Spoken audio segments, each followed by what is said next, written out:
Welcome to Vino study circle. ఈరోజు మనము 28th second షిఫ్ట్లో చూసుకున్నట్టయితే సైకాలజీలో ఉన్న క్వశ్చన్లు.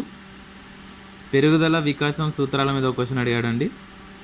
నెక్స్ట్ వన్ చూసుకుంటే పియాజే సంజ్ఞాత సిద్ధాంతం మీద ఒకటి అడిగాడు. ఎరిక్ ఎరిక్సన్ మీద క్వశ్చన్స్ అడిగాడు.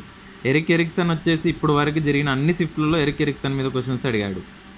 ఈవెన్ దో మైనారిటీస్ దాని మీద కూడా ఎరిక్ ఎరిక్సన్ మీద క్వశ్చన్స్ అడిగాడు. నెక్స్ట్ వన్ చూసుకుంటే బండూరా సిద్ధాంతం మీద అడిగాడు. Albert Bandura. వైగాట్స్ మీద ఒక క్వశ్చన్ అడిగాడు. శాస్త్రీయ నిబంధన సిద్ధాంతం ఉంది కదా, శాస్త్రీయ నిబంధన సిద్ధాంతంలో ఇచ్చి 4 ఆప్షన్స్ ఇచ్చాడు. ఈ ఆప్షన్లో ఏదని చెప్పేసి అడగడం జరిగింది.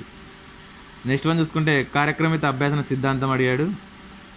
రక్షక తంత్రంలో వచ్చేసి దమనం అంటే ఏందని చెప్పేసి, అంటే కావాల్సుకని మర్చిపోవడాన్ని ఏదని చెప్పేసి ఈ క్రింది వానలో ఏ రక్షక తంత్రం అని అడిగాడు. ఇది వచ్చేసి దమనం అండి. మనిషికి అత్యంత ఉపయోగకరమైన రక్షకతంత్రం ఏదంటే కూడా దమనమండి, గుర్తుపెట్టుకోండి. నెక్స్ట్ వన్ చూసుకుంటే హాలో ఎఫెక్ట్ గురించి అడిగాడు. నెక్స్ట్ వన్ చూసుకుంటే ఎన్సీఎఫ్ 2005 ఆర్టీఏ 2009 మీద క్వశ్చన్ అడిగాడు.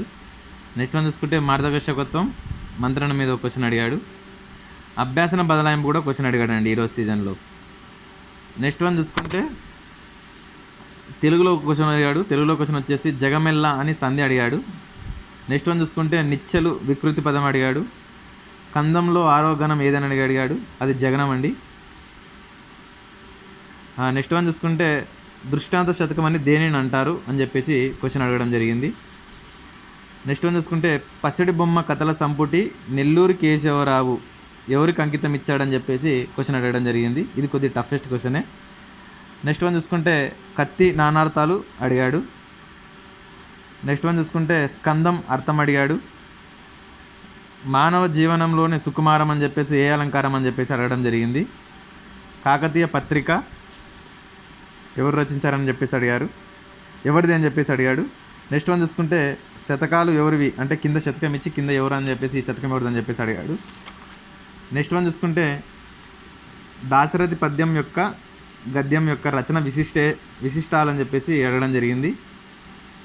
పద్యం హార్డ్గా ఉందంటండి, గద్యం ఈజీనే ఉందని చెప్పేసి అంటున్నారు. నెక్స్ట్ వన్ చూసుకుంటే ఇంగ్లీష్లో క్వశ్చన్స్ వచ్చేసి యువర్ సిన్సియర్లీ అని ఉంది కదా, ఇది సబ్స్క్రిప్షనా సూపర్స్క్రిప్షనా బాడీ ఆఫ్ ద లెటరా అని చెప్పేసి అడిగారంట. ఇది సబ్స్క్రిప్షన్ అండి, యువర్ సిన్సియర్లీ అనేది. నెక్స్ట్ వన్ చూసుకుంటే every one A part of speech అని చెప్పేసి అడగడం జరిగింది. నౌ కెన్ బిలీవ్ మీ అని చెప్పేసి క్వశ్చన్ ట్యాగ్ అడిగారు. నెక్స్ట్ వన్ చూసుకుంటే హీఈస్ అమెరికన్ స్టూడెంట్ అని చెప్పేసి ఆర్టికల్స్ ఒకటి అడగడం జరిగింది. నెక్స్ట్ వన్ చూసుకుంటే రెస్పెక్టివ్ స్కిల్స్ అడగడం జరిగింది. తర్వాత హ్యూమానిటీ స్పెల్లింగ్ అడిగాడంట. హోమోఫోన్ హోమోనియం అడిగాడంట అండి ఈరోజు.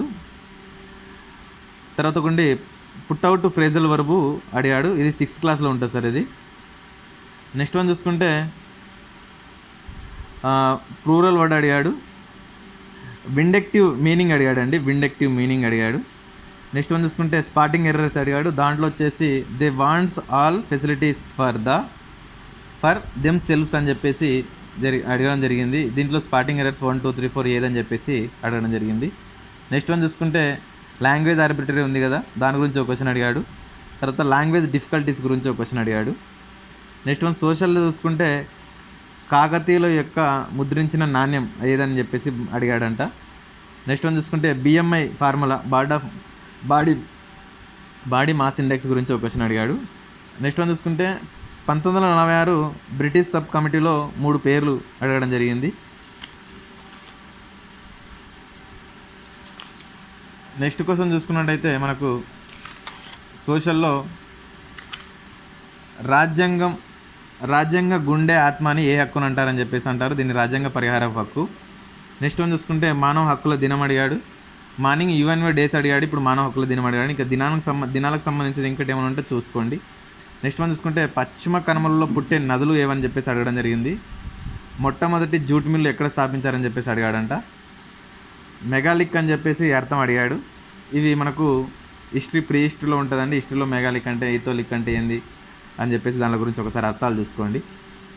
ఆ తర్వాత కొండి పసిఫిక్ అట్లాంటిక్ హిందూ సముద్రాలలో 3టికి ఆనుకొని ఉన్న మహాసముద్రాల్లో ఏ సముద్రం ఒకటి కలిసి ఉంటుందని చెప్పేసి అడగడం జరిగిందంట. నెక్స్ట్ వన్ చూసుకుంటే నీటి ప్రవాహాల వల్ల ఏర్పడినవి ఏవి అని చెప్పేసి అడిగాడంట. వలసల చట్టం అడిగాడు. జిఎస్టీ మీద ఒక క్వశ్చన్ అడిగాడు అంటండి.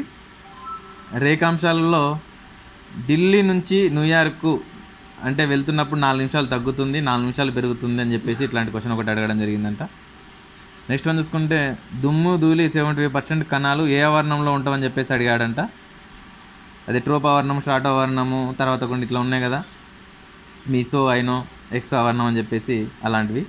ఇది మార్నింగ్ సీజన్లో కూడా దీని మీద అడిగాడు, ఇప్పుడు కూడా అడిగాడు. నెక్స్ట్ రేపు కూడా ఛాన్సెస్ ఉంది, రేపు afternoon morning season. Next one చూసుకుంటే పొటాష్ ప్లస్ భాస్వరం ఉన్న నేలలు ఏవని చెప్పేసి అడగడం జరిగింది. మార్నింగ్ సీజన్లో తెలంగాణలో ఎక్కువగా ఉన్న నేలలు ఏవని చెప్పేసి అడగడం జరిగింది.